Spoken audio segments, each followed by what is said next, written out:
Mystically speaking, our journey through the major arcana begins not with the Fool, which is numbered 0, but with the World, numbered 21.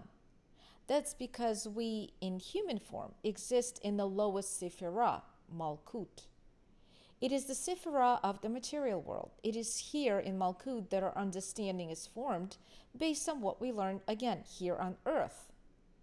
In Malkut is where our esoteric work begins and ends.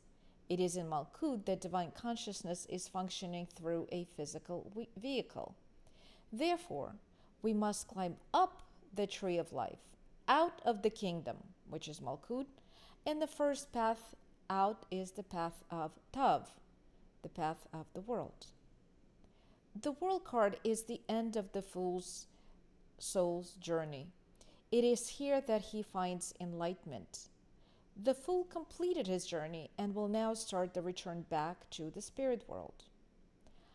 On his soul's journey, however, he will carry back with him all of the experiences and lessons of the just lived life. He now has a clear face and body, a personality, and his experiences give him clarity. The World may be considered the most important card in the deck. It is from this point that we begin the process of inner exploration.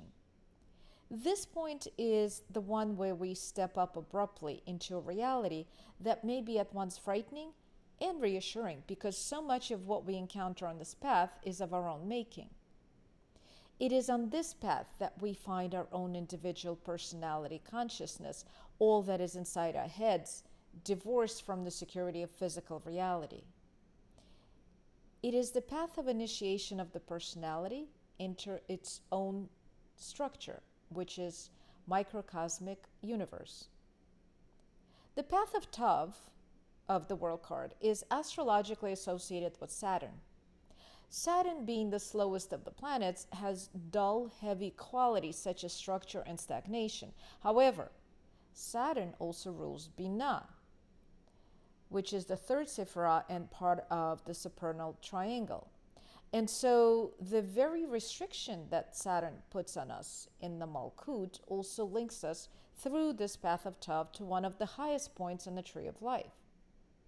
Saturn, being the very symbol of time and limitation, reminds us that reasonable people understand their limits of time and limitation and space.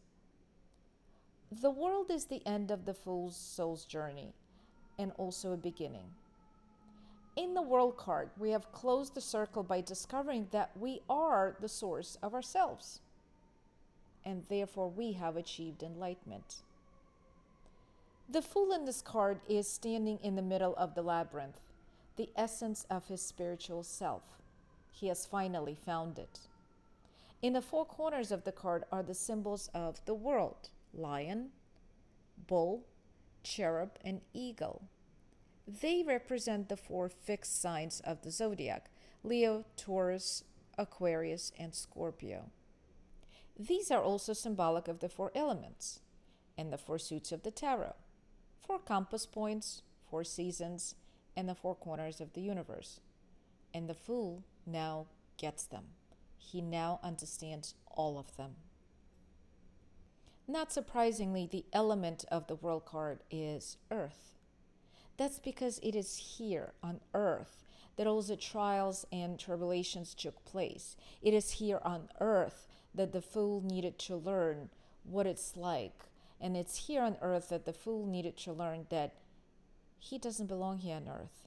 It is out there in a universe that he needs to find his own higher self.